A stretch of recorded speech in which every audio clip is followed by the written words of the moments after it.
이사야 28장 14절부터 29절까지 교독하겠습니다. 구약성경 998쪽입니다. 교독하겠습니다.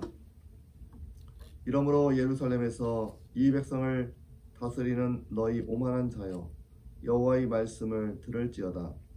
너희가 말하기를 우리는 사망과 언약하였고 수월과 맹약하였은즉 넘치는 재앙이 밀려올지라도 우리에게 미치지 못하리니 우리는 거짓을 우리의 피난처로 삼았고 허위 아래에 우리를 숨겼음이라 하는도다. 그러므로 주 여호와께서 이같이 이르시되, 보라, 내가 한 돌을 시온에 두어 기초를 삼았노니 곧 시험한 돌이요 귀하고 견고한 기초돌이라. 그것을 믿는 자는 다급하게 되지 아니하리로다. 나는 정의를 칭령줄로 삼고 공의를 저울추로 삼으니 우박이 거짓의 피난처를 소탕하며 물이 그 숨긴 곳에 넘길 것이라. 너희가 사망과 더불어 세운 언약이 패하며 수월과 더불어 맺은 맹약이 서지 못하여 넘치는 재앙이 밀려올 때 너희가 그것에게 밟힘을 당할 것이라. 그것이 지나갈 때마다 너희를 잡을 것이니 아침마다 지나가며 주야로 지나가리니 소식을 깨닫는 것이 오직 두려움이라. 침상이 짧아서 능히 몸을 펴지 못하며 이불이 좁아서 능히 몸을 싸지 못함 같으리라 하셨느니라. 대저 여호와께서 불하신 산에서와 같이 일어나시며 기부온 골짜기에서와 같이 진노하사 자기의 일을 행하시리니 그의 일이 비상할 것이며 자기의 사역을 이루시리니 그의 사역이 기이할 것임이라. 그러므로 너희는 오만한 자가 되지 말라. 너희 결박이 단단해질까 하노라. 대저 온 땅을 멸망시키기로 작정하신 것을 내가 만군의 주 여호와께로부터 들었느니라. 너희는 귀를 기울여 내 목소리를 들으라. 자세히 내 말을 들으라. 파종하려고 가는 자가 어찌 쉬지 않고 갈기만 하겠느냐? 자기 땅을 개간하며 고르게만 하겠느냐? 지면을 이미 평평히 하였으면 수외양을 뿌리며 대외양을 뿌리며 소맥을 줄줄이 심으며 대맥을 정한 곳에 심으며 귀리를 그 가에 심지 아니하겠느냐? 이는 그의 하나님이 그에게 적당한 방법을 보이사 가르치셨음이며 소외양은 도리깨로 떨지 아니하며 대외양에는 두레바퀴를 굴리지 아니하고 소외양은 작대기로 떨고 대외양은 막대기로 떨며 곡식은 부수는가 아니라 늘 떨기만 하지 아니하고 그것에 수레바퀴를 굴리고 그것으로 말국으로 밟게 할지라도 부수지는 아니하나니 이도 만군의 여호와께로부터 난 것이라. 그의 경영은 기묘하며 지혜는 광대하니라. 아멘. 우리 하나님은 14절 보시면 오만한 자를 말씀하시고 그분들을 싫어한다고 말씀하십니다. 14절 보시면 이러므로 예루살렘에서 이 백성을 다스리는 너희 오만한 자여. 예루살렘에서 백성을 다스리는 자, 예루살렘의 주권자들을 말하는 것입니다.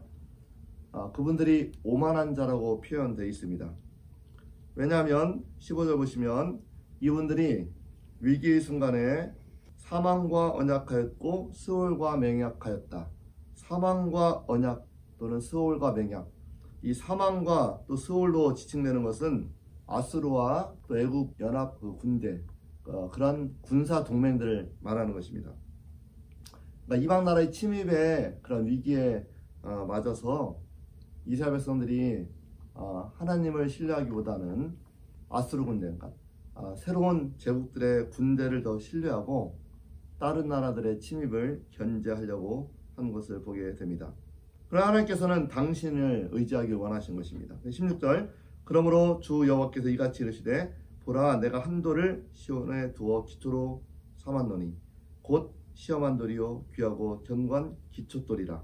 그것을 믿는 이는 다급하게 되지 아니하리라. 하나님께서 시온에 돌을 두셨는데 뭐라고 하셨냐면 시험한 돌이요 귀하고 견고한 기초돌이라. 우리 하나님 당신이 세우신 방법, 하나님 당신 또는 이걸 또 그야 신약의 우리 예수 그리스도를 상징한다고 생각하는 분도 계십니다. 결국 주님께서는 어떤 군대 위협이건 이런 모든 상황이건 하나님 당신 한 분을 의지하기를 원하셨는데 예루살렘의 지도자들은 위기 앞에서 또 다른 이방의 군대를 의지하고 그리고 하나님을 신뢰하는 것이 상당히 약화된 것을 보게 됩니다.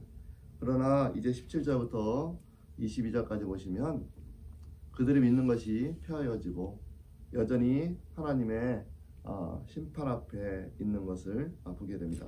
18절입니다. 너희가 사망과 더불어 세운 언약이 피하며 이전에 믿었던 이 사망으로 비유되는 이방의 군사들, 이방의 어떤 협정들, 군사협정들 이런 것들이 다 폐해지고 오히려 하나님의 진노만이 그들에게 임할 것임을 22절에 특별히 구체적으로 설명되어 있습니다. 그러면서 말하기를 22절 그러므로 너희는 오만한 자가 되지 말라 이렇게 말합니다. 하나님께서 싫어하시는 것 우리가 오만함에 대해서 배웠습니다. 하나님이 성경에 특별히 싫어하는 것들이 몇 개 있는데 그 중에 대표적인 것은 우상숭배일 것이고 그리고 인간의 성품 중에 대표적인 것은 오만함입니다. 왜 하나님이 그토록 우상숭배와 오만함을 싫어하실까? 이것은 둘 다 어떤 내면을 잘 살펴보면 성격은 같은 것입니다. 하나님을 인정하지 않고 자신이 세웠던 어떤 것을 인정하는 그런 의지하는 모든 행태가 사실상 우상숭배, 오만함은 성격상 비슷한 성격인 것입니다. 결국 하나님을 인정하지 않고 자기가 세웠던 것, 아니면 자기가 쌓았던 것, 자기가 믿는 것들 그런 것들을 더 의지하는 그런 것을 주님은 싫어하시고 너희는 오만한 자가 되지 말라 하나님의 말씀인 것을 우리가 보게 됩니다. 오늘 이 말씀 우리가 잘 생각해야 될 줄 믿습니다. 우리가 세웠던 어떤 학문적 성과나 아니면 목회적 성과나 아니면 내가 어떤 누리고 있던 어떤 우월적 지위나 이런 것들을 점점 갖게 되면 나도 모르게 그러한 이 우월감이 우쭐됨이 점점점 쌓이게 되면 오만함이 되는 것입니다. 처음에는 사람이 보이지 않지만 나중에는 하나님도 안 보이게 되는 거예요. 그렇잖아요. 어떤 큰 우리가 그런 행태를 많이 보잖아요. 대통령이 되건 뭐 어떤 큰 교회 목사님이 되건 늘 겸손했던 분이 어느 순간인가 사람들이 안 보이고 그것이 과도하게 지나치면 살아계신 하나님마저도 보이지 않고 자신의 오만함에 가리는 것을 보게 됩니다. 사랑하는 우리 교우분들, 이 겸손함 그것은 주님께서 기뻐하시는 덕목이고 또 우리 목회자들과 우리 교우들이 지내야 될, 리더들이 지내야 될 덕목인 것을 깨닫게 됩니다. 그런 분들 되시기를 주의 이름으로 축복드리겠습니다. 아멘. 이제 하나님을 의지하지 않고 오만한 자들의 하나님의 심판을 말씀했습니다. 그럼에도 불구하고 23절부터 끝까지 보시면 심판 중에 베푸시는 하나님의 은혜가 기록되어 있습니다. 하나님의 백성들을 하나님께서 때로 심판하시는데 심판하여 완전히 멸하는 것이 아니라 고쳐서 다시 세우기 위함임을 깨닫게 됩니다. 이제 농부의 비유를 통해서 농사의 비유를 통해서 하나님의 은혜의 손길을 말씀하십니다.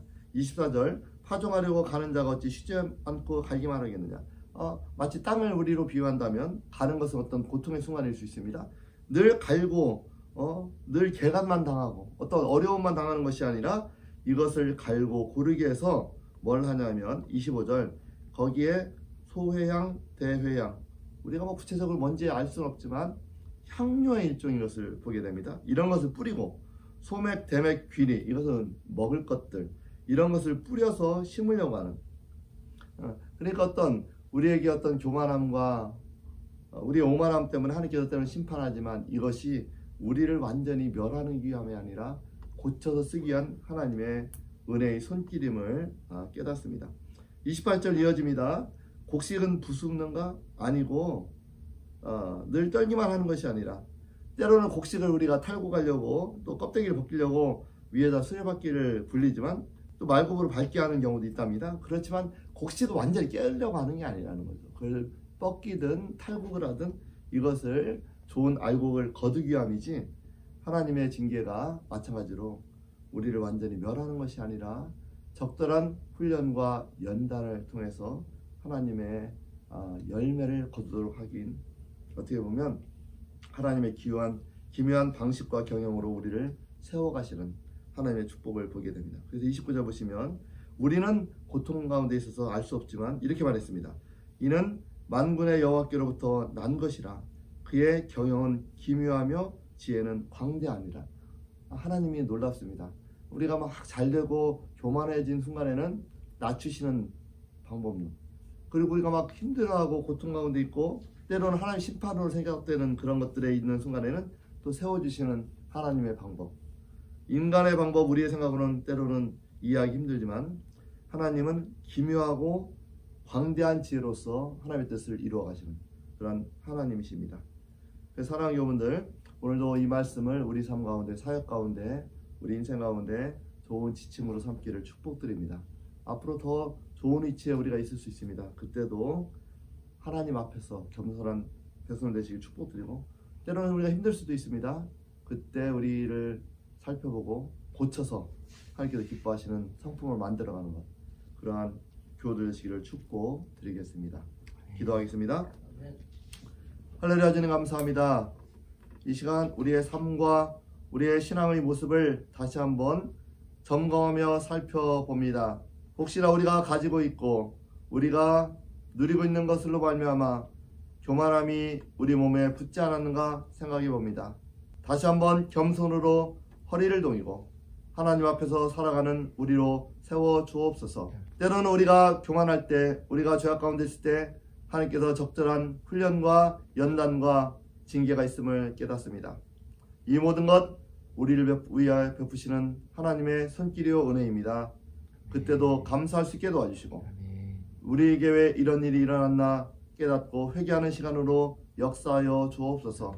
특별히 코로나 기간 동안 우리 가운데 말씀하시는 주님의 음성들이 들려지길 원합니다. 교회가 너무나 교만하지 않았는지, 교회가 너무나 하나님의 거룩한 뜻을 외면하지 않았는지, 이 땅의 교회가 하나님을 높이 경배하기보다는 자신의 영광을 누리지 않았는지 다시 한번 깨닫고 회개하며 새로워지는 시간으로 역사하여 주옵소서.